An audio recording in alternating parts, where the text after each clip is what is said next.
Alright guys, how's it going? I am the Crown Clown and today we are doing What If Deku Was Spawn. I am so excited to be doing this series and I hope you guys enjoyed the reptile part that went up before this one, as I did something a lot different in that one. I actually incorporated heavy story elements from the original source material into my reptile What If. So please go check it out if you already haven't. But today, here we are with Spawn. And with Spawn, I'm going to be completely changing up the My Hero universe. So, before we get started into that though, I would appreciate it if you guys liked, commented, and subscribed to this channel to not miss a single upload. And if you guys can get me to 2K, I will be glad to put out the 2,000 sub special immediately. And since Superman's coming out tomorrow, it could be a good 2-episode series to alternate between the days, where you could have Reptile and Spawn on one day and Superman and the 2K special on another. So I would appreciate it if you guys could get me to 2K today. I mean, it's literally just less than 50 subs away at the time of this recording, which is at like 4:51 in the morning for me, and I still haven't been to bed yet. So yeah, I'm actually too excited to sleep. So let's get started with explaining how I'm going to be setting up this world. So in this What If, like, everyone is going to be of legal age. So all of the cast from UA is actually 18. And UA is a college. So high school versions are just going to be like normal high schools, because the Hero Society, honestly, it should be a college. Like, there's no reason why high school students should be doing the things that they do in the My Hero universe, if I'm being honest. So yes, UA is a college, and Deku's a lot different in this. And where we're going to be starting off is when Deku is first born. So let's get into this. So with Inko and Hisashi Midoriya at the hospital, Deku is born, but without a sound. He's still born, meaning he's dead after being born. And Deku's on his way to heaven, his soul being transported there. However, there's a little bit of an issue. Malboja, the demon of hell, grabs Deku's soul and pulls it down, infusing it with the Hell Spawn, since it's been a very long time since they've had a new one. As he imbues the Spawn symbiote into Deku's body, or his soul, he doesn't, however, put him in the Hellfire. He doesn't want to significantly burn this one, especially since it's innocent soul. Putting it in the Hellfire could badly backfire. But he does infuse Deku with all the souls that make up his Spawn symbiote into Deku, which is 100 million souls. As he does that and is about to form Deku and twist his mind, Al Simmons shows up, the Spawn from ancient times in this, because in this, My Hero is actually going to take place in the year 2330, and Al Simmons is from 1980. So yes, huge age difference. But he actually cuts off Malboja's hand, freeing Deku's soul, and Spawn actually resurrects Deku. He sends him back to his family. As Deku starts to cry, his soul and the Spawn symbiote are back. As the Spawn symbiote grows, as Al Simmons returns to the world, but not in America. Not the country he's used to, but in Japan, as he's watching from a rooftop right across from where Deku's being kept. All throughout Deku's, years of growing up, he's been diagnosed as quirkless, but Deku knows that's not quite right. He can feel something inside of him as he takes off his shirt one day after a good workout session, because he's not too down about it, but he sees like two type of lines. As his mother sees that on his body as well, she immediately takes him to the doctors, and they find something in his body, a symbiote, and they tell him he has a mutation type quirk. It's a symbiote, and she's so happy to hear that, and so is Hisashi. And the doctors say that this quirk is amazingly strong. Deku can feel, though, it's not a quirk. It's something else. And he's actually pretty happy that he's got powers now, but he has no idea how to draw this power out. So, walking home from the doctors, they decide to take the back alley to get out of the rain, since it is raining. Keep in mind, Deku's in middle school right now.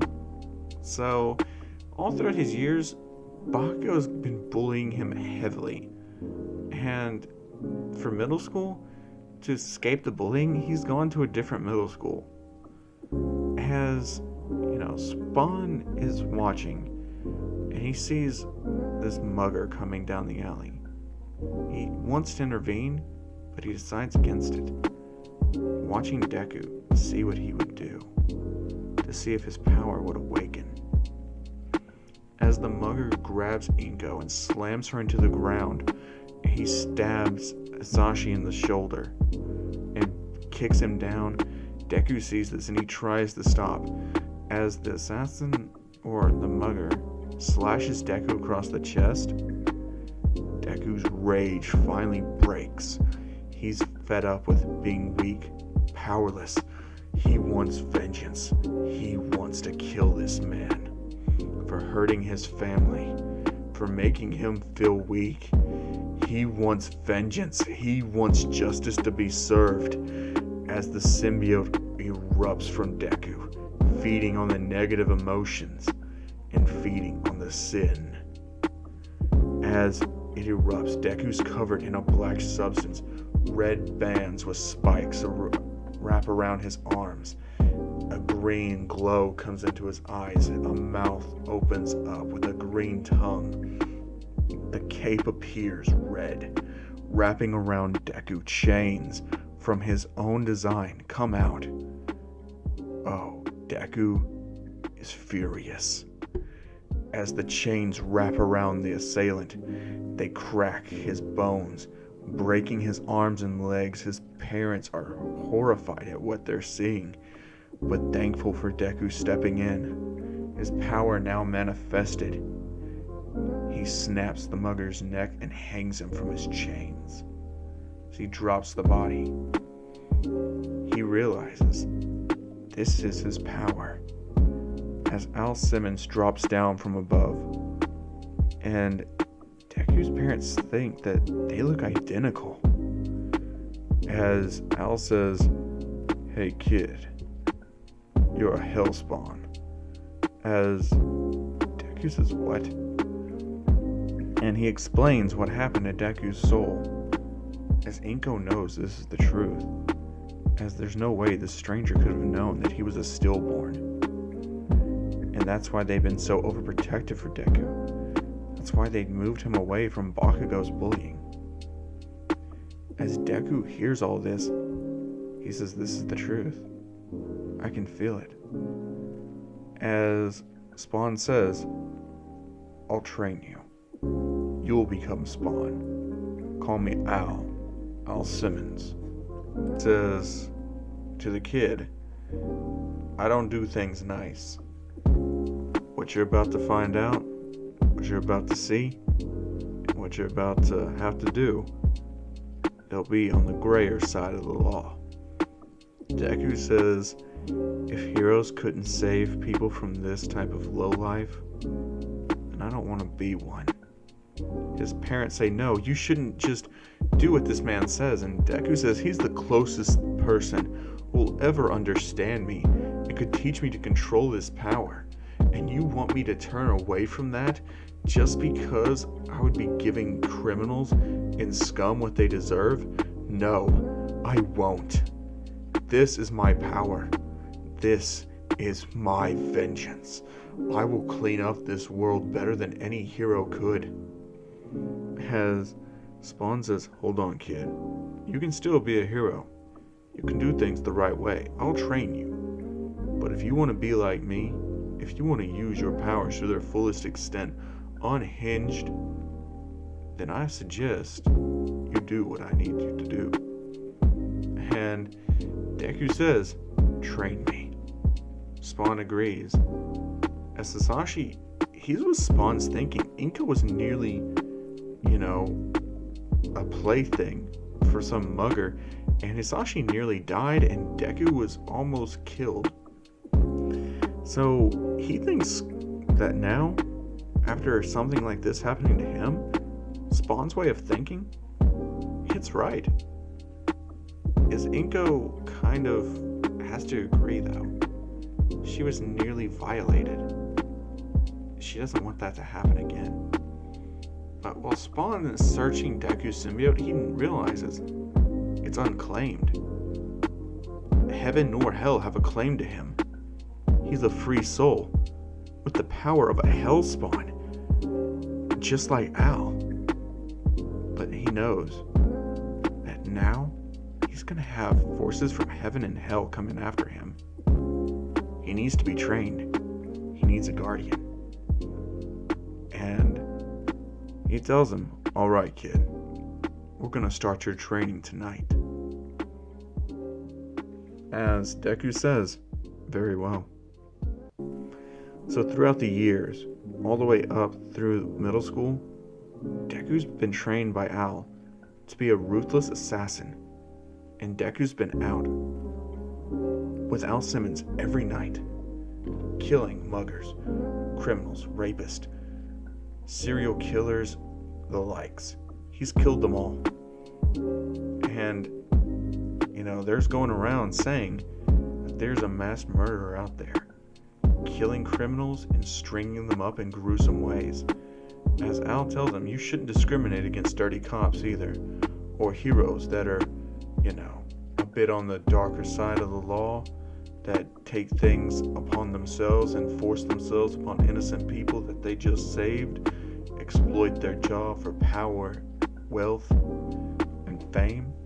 Those guys aren't going to have your back. They're not going to look after you, and they wouldn't even think twice before letting some civilian die if the media wasn't around to cover it. Those guys are the worst. But someone who you shouldn't, absolutely should not let get away is someone who would abuse his own children. Those are the worst. Understand? As Deku says, yes, I understand. And Spawn tells him, good. Now then, let's get to work. As Deku's become more adjusted to using his chains and his cape as weapons, as also growing out these type of spikes from his suit, as Al mainly uses guns and his chains and magic. Deku, he's adapting to the magic, but he doesn't like using guns. It's just not his style. He doesn't want to be a copycat of Al. So Deku decides to use his chains and magic together, as well as using the cape. But he loves using the chains because the chains move faster than bullets. He can literally disarm a whole person's gun without them even realizing it, and before they can even pull the trigger. He's so fast. His strength, it's out of this world. He could literally just punch a hole straight through even a guy who has an enhancement type quirk to enhance his body to the level of steel. He punched a hole straight through him. He feels amazed with this power. But he does realize today was his last day of middle school. He has high school now. And he realizes he's going to a new high school. He wonders who's going to be there. As he gets up there to his first day at high school, he sees this kid. He's a bit of a loner. and he realizes he's having a hard time with things. So Deku decides to sit by him in class. He asks for the kid's name. He says, "My name is Tokiyami. It's a pleasure to meet you." As Deku says, "Izuku Midoriya, the pleasure is mine." As Tokiyami and Deku start talking, they get on to the subject of their powers. Deku says he has a symbiote inside of him that acts with a mind of its own, almost, as it can, when it protrudes from his body, that it wraps him up in this dark cloak with a red cape and chains as his weapons. And Tokiyami thinks that's pretty damn cool. He says he does this kind of similar thing, but it's mainly his shadow. It lives inside of him. His dark shadow comes out and starts talking, and Deku's like, "Whoa, yours can actually talk? That's awesome." As Tokiyami says, "I don't know if it's really cool." Deku says, "Really? You can talk to it. You have a companion with you at all times. I think that's pretty cool." And Tokiyami says, "Well, he's just a bit overbearing at times." As Dark Shadow starts talking like, "What do you mean overbearing?" As Tokiyami says, "What you're doing right now." And Dark Shadow says, "Man, I'm not doing anything. Listen, hey kid, you wanna be this loner's friend? Cause he ain't got any of those." As Deku tells Dark Shadow, "Of course, that's why I sat here." As Tokiyami realizes it's just them in there. There's no other students. He could have sat anywhere, but he chose to sit beside him. And Deku just says, "Well, we're waiting on everybody else anyway. And you look like you could need a friend. After all, I know what it's like." As Tokiyami says, "I appreciate it." Dark Shadow says, "Well, I'm gonna go back to sleep." And he goes back inside of Tokiyami. As the day goes by, Deku and Tokiyami get to know each other very well. And having seen Tokiyami's quirk, Tokiyami wants to see Deku's. As Deku just says, "Alright, fine. I'll show you, but we gotta go someplace private." As Tokiyami says, "Very well." As they head into an alleyway, and Deku activates his spawn symbiote, showing Tokiyami. As Tokiyami looks at it, and he says, "That's amazing. All of that was inside of you?" As Deku says, "Yeah. Whenever I'm not using it, it retracts underneath my skin." As Tokiyami says, "That's awesome. You don't even need a hero outfit." Deku says, "No, I don't. On top of that, I can heal myself with it, and it allows me to heal other people. I've spent a lot of time learning about this, my power, training with it, understanding it, developing my own fighting style. I have a master. He uses the same power as me. However, this power, it's not a gift, it's a curse." As Tokiyami asks, "Why?" Deku says, "Once we become better friends, I'll tell you. But until then, I can't risk it." As Tokiyami understands. And throughout the years, Deku and Tokiyami really do get to know each other, but Deku is out every night, hunting down criminals. Even though Al Simmons is away for right now, he still hunts down criminals. Deku chooses to do that because he doesn't want any of them to get off scot-free. Just because Al's not here doesn't mean that Spawn is missing. As Deku hunts down criminals one night, he comes across this woman beating this man who is about to force another woman to do something against her will. And this woman's beating him, senseless. She has blood splattered on her fist, her face. Deku notes that she looks beautiful. He just turned 18. It's his last year of high school. He's got less than that. 1 month left. And he sees her. He jumps down there as he grabs her hand and says, "Any more and you're gonna cut yourself." And she says, "On what?" as he points his skull. And she says, "He's dead, isn't he?" As Deku says, yes, he's dead. You did a good job. As she looks at him and says, what do you mean I did a good job? I just killed someone. As Deku says, no, you stopped someone from ruining someone else's life. And with that, you did a good job.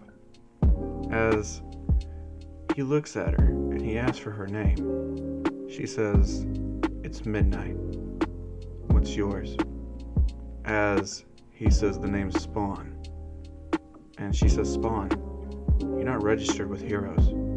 What you're doing is vigilantism. And he says, and it doesn't look like you're here to arrest me. As she says, no, I know about you, your work. They say that they only see a man with chains and a red cape. Looking at you, I can see why.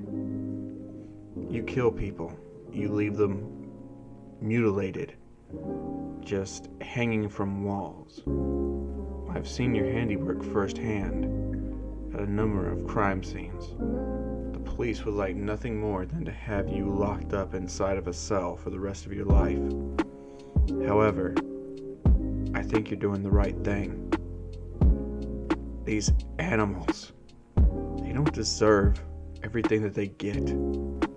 They don't deserve to keep living after the lives they destroyed, the people that suffer. They don't deserve this. They deserve to be locked down into the depths of hell to suffer for all of eternity. As Deku says, I agree. We should do that. As she looks at him and she asks his age.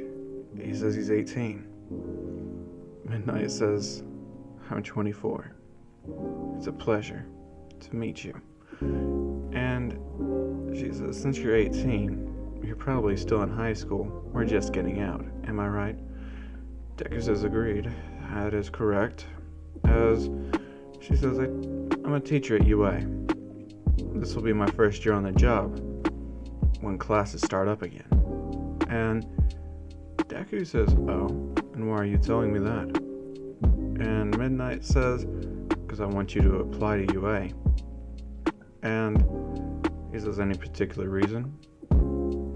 She says, yeah, I'd like to see who you really are and see if you could actually be a hero.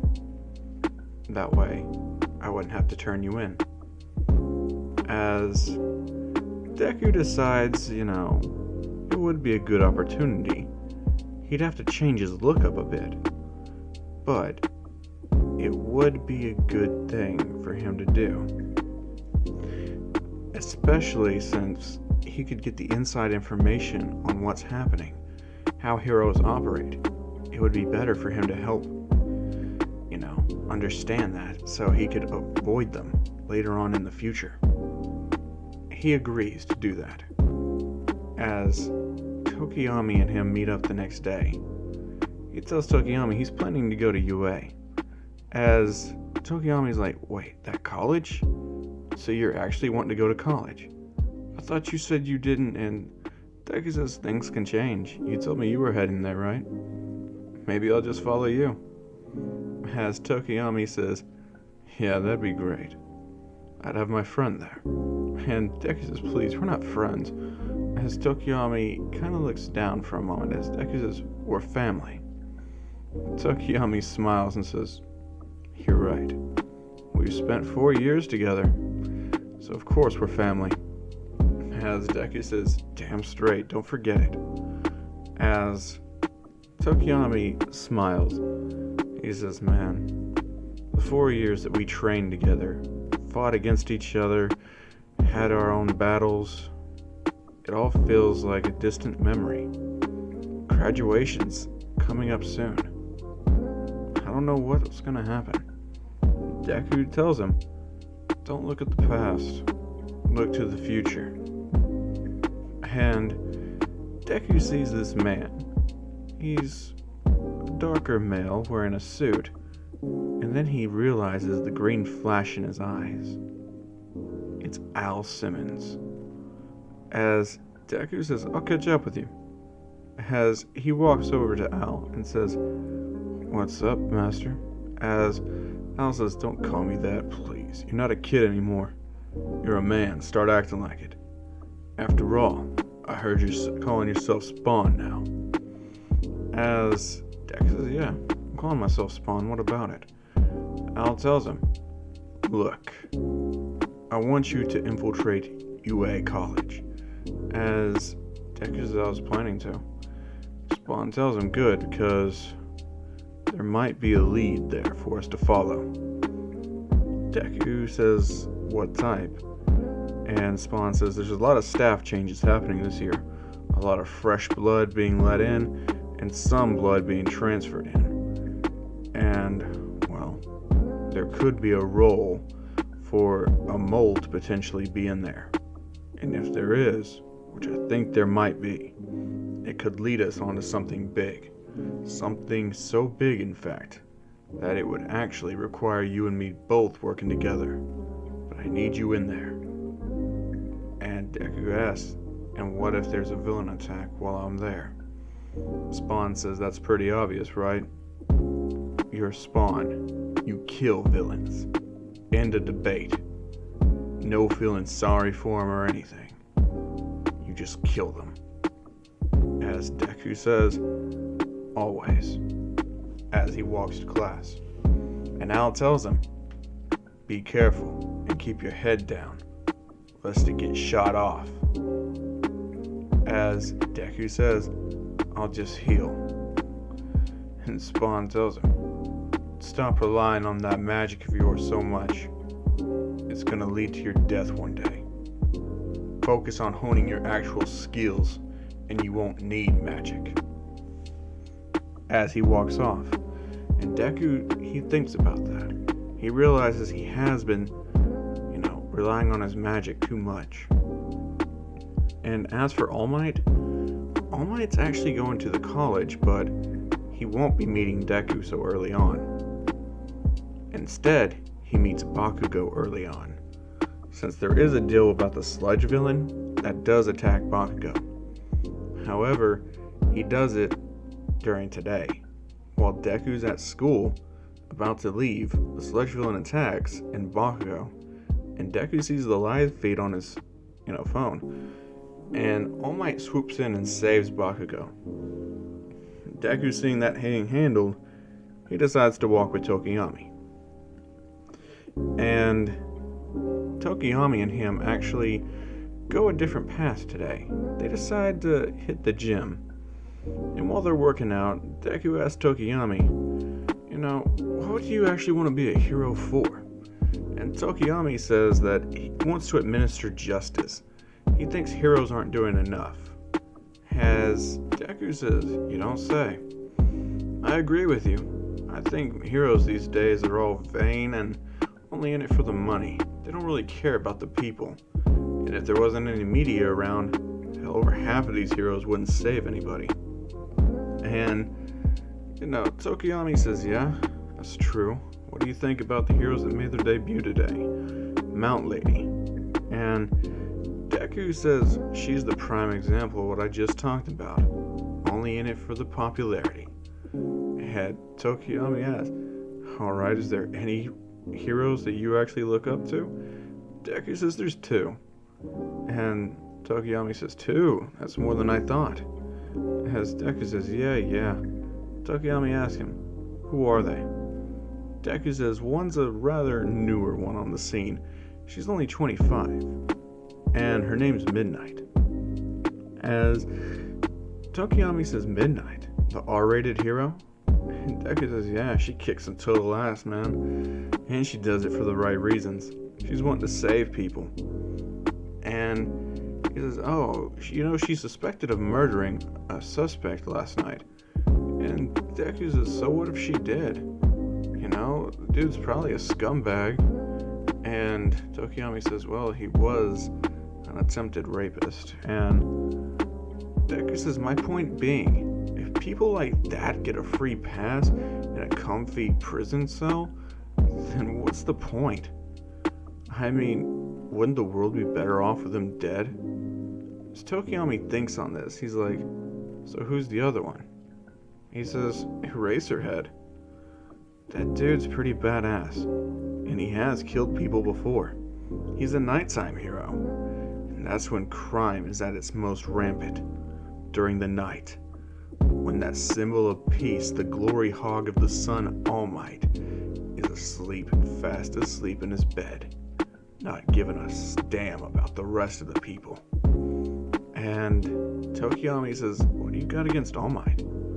Isn't he the number one hero?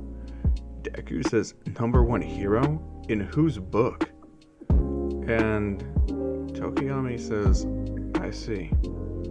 You really don't like heroes that only work in the day. Deku says, no, heroes should be able to work day or night. It doesn't matter. And Tokiyami says, okay, so what type of hero are you wanting to be? And Deku tells him, a hero that makes sure scumbags like what happened to that guy Midnight fought last night get what they deserve. As Tokiyami sees that glare in Deku's eyes, Tokiyami is worried about his friend. And he says, don't you think you're a bit too extreme? And Deku drops his weights and he says, no, not after what I've been through. As Tokiyami says, what have you been through? Tell me. Let me understand you.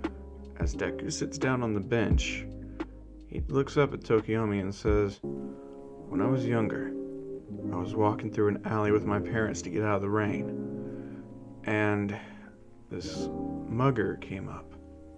He pinned my mom to the floor, stabbed my dad, and nearly killed me. That's when my powers activated. I killed the mugger. My mom, she was nearly his plaything.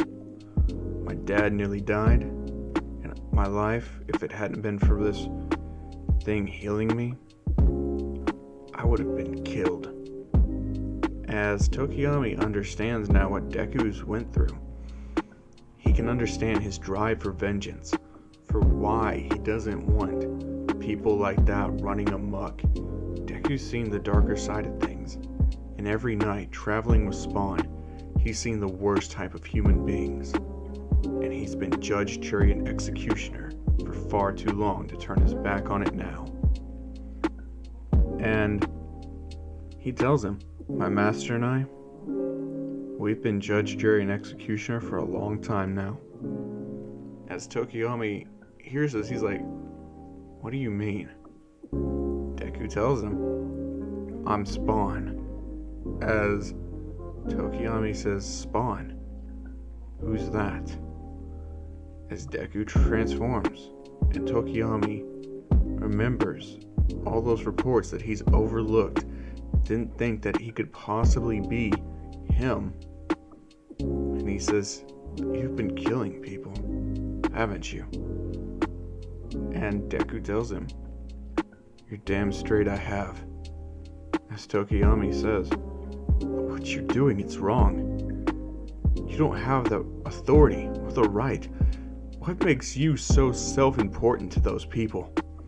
As Deku tells him, I've seen what they can do when you let them off their leash, when you don't cut them enough slack. You people, you think just because a quirk society is, here, that you can just overlook all the dangerous possibilities. People are getting more bolder, dangerous. Innocent people, good people, they're in the crosshairs. Heroes don't give a damn anymore. They're in it for the popularity, the fame, the money, all that. They use being a hero to justify their own evil desires and needs. And it's sickening. I can't stand them. Not now, not ever. As Tokiyami hears his reasoning, Deku's starting to win him over. As Tokiyami understands what Deku means, and it does, vaguely align with Tokiyami's ideals, with his ideals. As Tokiyami just says, but why? Why go so far as to kill them? Couldn't they reform? Couldn't they repent? Deku tells them, repent? Reform? You think anyone capable of doing the things that those people do have even a shred of regret or remorse in them? No. It's their victims I care about. If you're gonna care more about the criminals than the victims, then don't become a hero, Tokiyami. You won't get very far. As Tokiyami sits down and tries to realize what Deku's telling him, and it doesn't take him long before he agrees. He says, you're right. You're right. Everyone's so focused on the criminals. No one cares about the victims. You being a victim yourself, it must be hard. I'm sorry. I truly am. You're right. People like that, they don't deserve happy endings. They don't deserve to be living. Especially when they're so evil that it would turn a child into a murderer. And Deku says, is that a jab at me? Tokiyami says, no. I'm just sorry you turned out like this. With your power, you could have had a light in the sunlight. And Deku says, no, I couldn't. My power belongs in the darkness. And so does yours. We belong there. We can do what other people can't. Even Midnight agrees with me. I talked to her after she killed the person. I watched her do it. And I didn't even try to stop her. Tokiyami, hearing all that, he says, if I was about to kill someone, would you stop me? Deku looks him right in the eyes and tells him, no. Tokiyami, hearing that simple word, no, it trembles within his body, his soul, even within Dark Shadow. He realizes Deku's incapable of having empathy. He would never be able to understand that simple line, the line that's drawn in the sand. And Tokiyami's scared. He's scared to cross that line. He doesn't want to jump on board with what Deku's saying. Not fully, not yet. He doesn't understand what could happen if he does.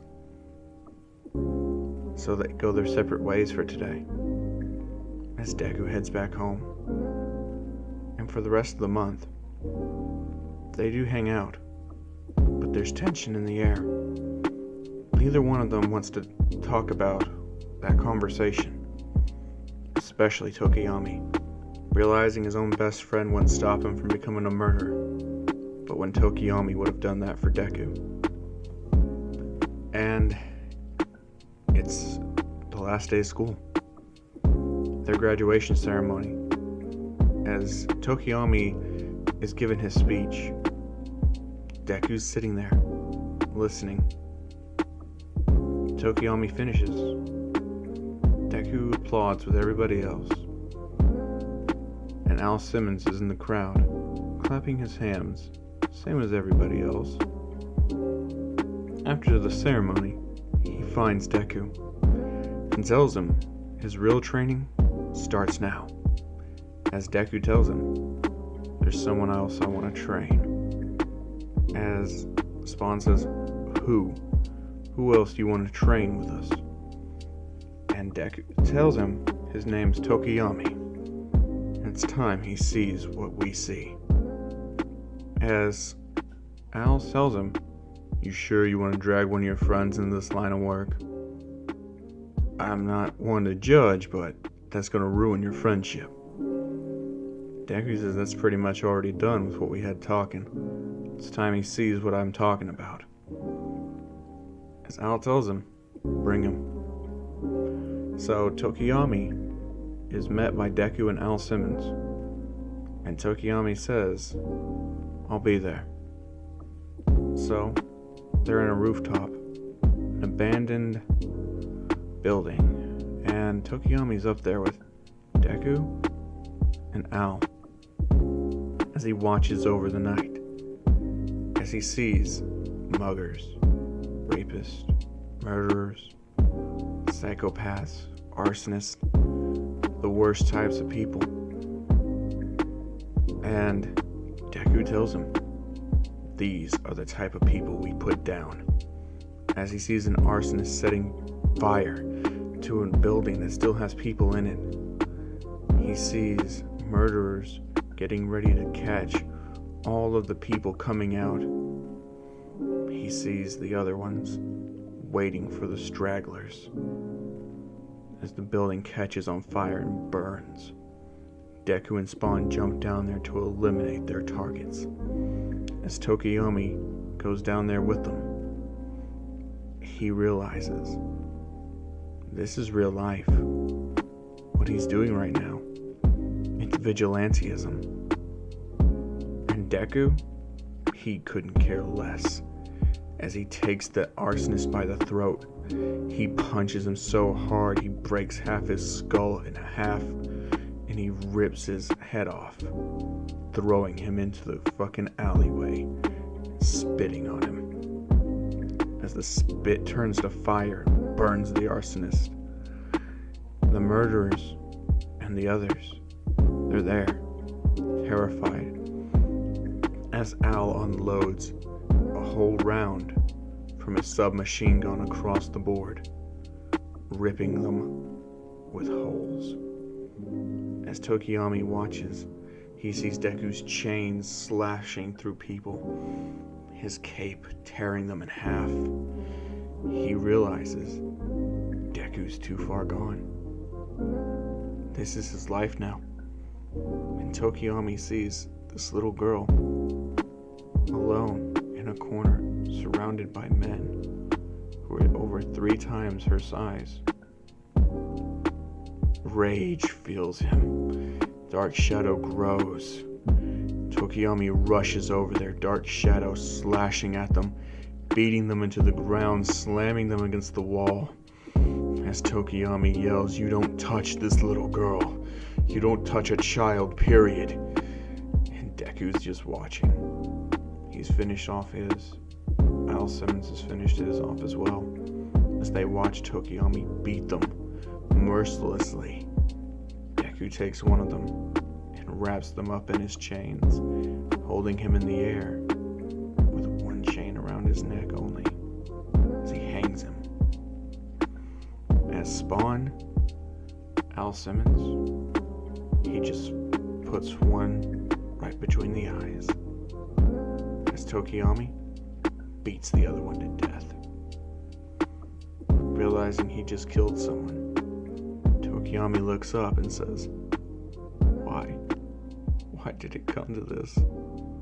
Why did you make me a murderer? Why?"